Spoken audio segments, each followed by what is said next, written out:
বঙ্গোপসাগরে আবারও নিম্নচাপ সৃষ্টি হয়েছে এবং এর ফলে হতে চলেছে ভারী বৃষ্টিপাত। এই বৃষ্টিপাত কোথায় কেমন হবে সেটা বিস্তারিত তথ্য আপনাদেরকে জানিয়ে দেব। তার আগে বলে দিই, আপনারা দেখছেন আবহাওয়া বার্তা ইউটিউব চ্যানেল।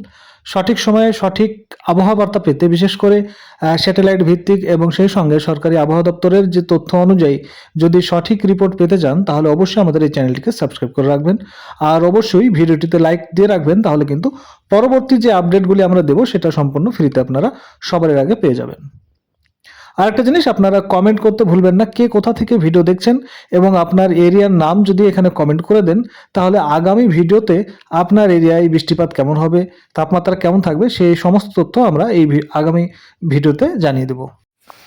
বঙ্গোপসাগরে যে নিম্নচাপ সৃষ্টি হয়েছে তার প্রভাবে দক্ষিণ ভারত সেই সঙ্গে উত্তর ভারত এবং মধ্য ভারতের কিছু অংশ সেই সঙ্গে উত্তর পশ্চিম ভারতের কিন্তু বৃষ্টিপাত হতে চলেছে, অর্থাৎ জম্মু কাশ্মীর সেই সঙ্গে নিউ দিল্লি এবং দক্ষিণ ভারতের বেশ কিছু রাজ্যে কিন্তু ভারী বর্ষণের সম্ভাবনা রয়েছে আগামী 3-4 দিনের মধ্যে। পশ্চিমবঙ্গের ক্ষেত্রে উত্তরবঙ্গের বেশ কিছু জায়গায় বৃষ্টিপাত হতে পারে, তাছাড়া সেরকম বৃষ্টিপাতের সম্ভাবনা কোনো জায়গায় নেই। আমাদের একজন দর্শক বন্ধু কাঁচরাপাড়া থেকে কমেন্ট করেছিল তার এরিয়ার আবহাওয়া কেমন থাকবে সেটি জানার জন্য।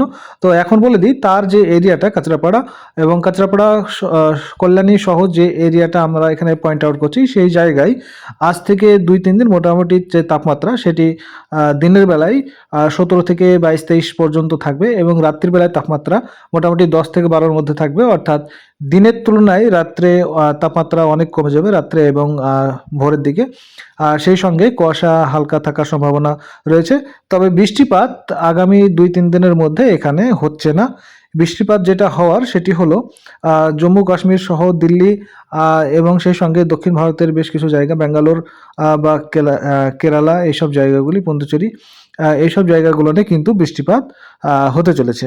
তো যে যেখান থেকেই দেখুন না কেন ভিডিওটি অবশ্যই কমেন্ট করবেন, আর কমেন্ট করে অবশ্যই আপনারা জানাবেন কে কোথা থেকে দেখছেন, তাহলে কিন্তু আগামী ভিডিওতে আপনার এরিয়ার ওপর আমরা ফোকাস করব এবং জানিয়ে দেব আপনার সেখানে ঝড় বৃষ্টির কোনো অ্যালার্ট থাকলে বা সেই সঙ্গে শীত কেমন পড়বে, তাপমাত্রা কত ডিগ্রির মধ্যে থাকতে পারে সে সম্পূর্ণ তথ্য কিন্তু আপনাদেরকে জানিয়ে দেওয়ার চেষ্টা করব।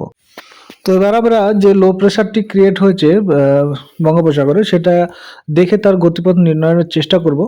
এখানে দেখতে পাচ্ছেন যে বেশ কয়েকটি লো প্রেশার ক্রিয়েট হয়েছে, তার মধ্যে এখানে পয়েন্ট আউট করছি এখানে একটা হয়েছে এবং ডান দিকে এখানে দেখতে পাচ্ছেন।